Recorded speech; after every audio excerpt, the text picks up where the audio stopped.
Mónica, bienvenida, investigadora del Instituto de Investigaciones Jurídicas de la UNAM. Pues se acerca en 3 días más esta fecha, el Día Internacional de la Mujer. ¿Cuál es el balance que podemos hacer de esta conmemoración, de su pertinencia, pues ya bien entrado el siglo XXI?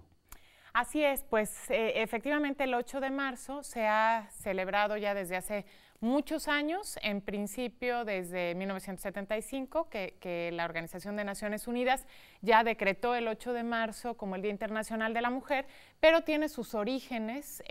digamos, desde finales del siglo XIX, principios del siglo XX, sobre todo con los movimientos de mujeres trabajadoras y de mujeres sufragistas, después las reivindicaciones y todas las luchas por los derechos políticos. ¿Cuál es el balance que podemos hacer?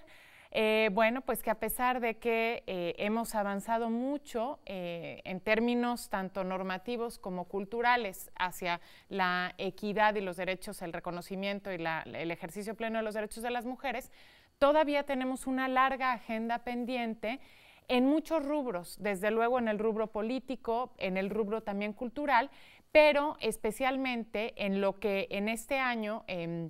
será objeto, ¿sí? O se conmemorará, se dedicará este día, de acuerdo con la Organización de Naciones Unidas, que es el tema de la violencia en contra de las mujeres y de las acciones concretas que deben emprenderse para erradicar la violencia hacia la mujer. De acuerdo a las distintas encuestas, estudios sobre el tema concretamente de la violencia, ¿cómo está el panorama de la violencia de género en México? Bueno, es difícil hacer un diagnóstico preciso sobre la violencia, porque a pesar de que haya estudios, y en este sentido hemos avanzado, es algo que se encuentra muy introyectado en la cultura y que muchas veces se entiende violencia como únicamente la física, es decir, golpear a una mujer. En este sentido, la Encuesta Nacional de Valores de Juventud, de la que ya hemos hablado aquí, por ejemplo, nos arroja que el 79% de los jóvenes, solo el 79% dijo que en ningún caso se justifica golpear a una mujer. Es decir, tenemos todavía un 20% que tiene cierta permisividad hacia esta forma que es, digamos, como la más expresa, que es la violencia física, que es el golpear a una mujer. Pero tenemos muchos otros tipos de violencia que no son quizá tan visibles o de repente no son tan evidentes porque forman parte de la cultura en la que vivimos. La violencia económica, por ejemplo, que se manifiesta al interior de las familias, por ejemplo, cuando las mujeres dependen económicamente del varón en una familia o muchas veces ni siquiera eso y tienen que aguantar situaciones de otro tipo de violencia por cuestiones económicas, también la que se ejerce, por ejemplo, en el ámbito laboral, cuando ante un mismo trabajo se paga menos a las mujeres, la violencia también en el contexto de la falta de oportunidades o la falta de equidad, que la vemos pues todo el tiempo en la falta de representación política de la mujer, en que las mujeres no están ocupando los mismos cargos de importancia que los hombres. En efecto, tú ya señalabas, si alguna revolución venturosa cruzó el siglo XX es la expansión de los derechos de la mujer, aunque es una agenda, por supuesto, lejos de concluirse. Los datos, por ejemplo, del mercado de trabajo nos señalan que en México la participación de las mujeres en el mercado, es decir, las mujeres en edad de trabajar que efectivamente participan de la actividad económica es el 49%, solo la mitad. Si nosotros vemos este mismo dato para países como Dinamarca, es el 72%, muy cerca de la participación masculina. Todavía tenemos, digamos, determinantes normativos, estructurales, de organización de la sociedad y de las propias familias que hacen que las mujeres estén en esta condición de dependencia en la que conjugar, digamos, la vida familiar, la crianza de los hijos, en fin, y tener la posibilidad de desempeñarse autónomamente en la economía, pues chocan. Claro, chocan, pero además también porque el trabajo que desempeñan las mujeres muchas veces no es valorado económicamente, pese pues a que se trata de trabajo en términos del aporte económico que pueden tener. Por ejemplo, el cuidado de los hijos y el trabajo del hogar tendría que ser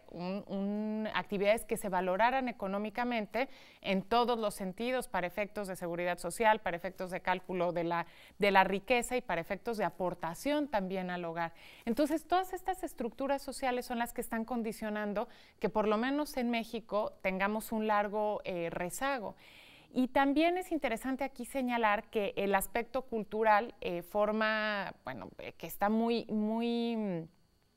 socializado, es decir, muy extendido, también es uno de los graves impedimentos. Y esto, además, en el tema de violencia contra las mujeres, lo ha dicho ya la Corte Interamericana de Derechos Humanos y se lo ha dicho al Estado mexicano, en particular en la sentencia de Campo Algodonero. Es decir, la sentencia que se conoce popularmente como las muertas de Juárez. En esta resolución, la Corte Interamericana señala que una de las principales causas de la violencia contra las mujeres tiene que ver precisamente con esta visión y esta percepción cultural que se tiene contra las mujeres. Y menciona en el mismo cuerpo que parte de lo que ha llevado a los extremos que se han vivido, por ejemplo, en Ciudad Juárez, pero también hay que decir en el Estado de México y en muchos lugares de la República, es que cuando las madres, por ejemplo, acudían a denunciar la desaparición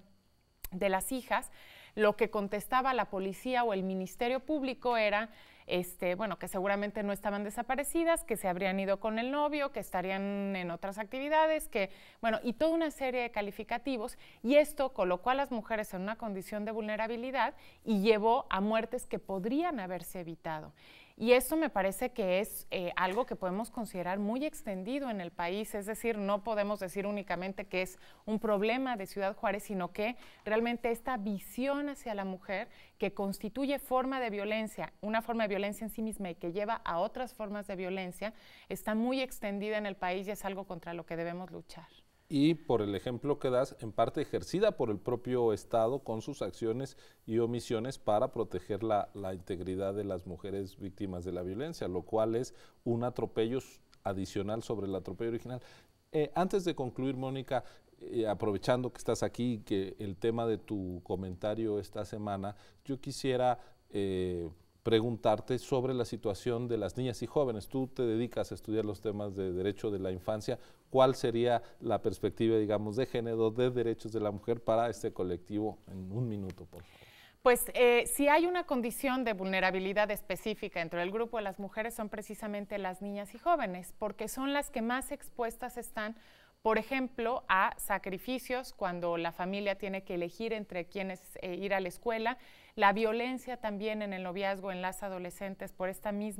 mismos contextos culturales hacia las adolescentes y las jóvenes, también es preocupante, y sobre todo porque estructuralmente las niñas y las adolescentes van creciendo en estos entornos verdaderamente, sometidas o a partir de estos estigmas que están muy asimilados socialmente, y es ahí, al mismo tiempo donde tenemos la condición de mayor vulnerabilidad, donde tenemos las posibilidades de cambio a partir justamente de una educación que genere condiciones más igualitarias. Mónica, muchas gracias por tu comentario, pues además totalmente pertinente. El 8 de marzo sigue siendo una fecha significativa, creo que además de reivindicar la mujer, para recordarnos lo machista que seguimos siendo como sociedad. Nos vemos en tu espacio pronto. Muchas gracias. Continúe con nosotros, esto es Observatorio.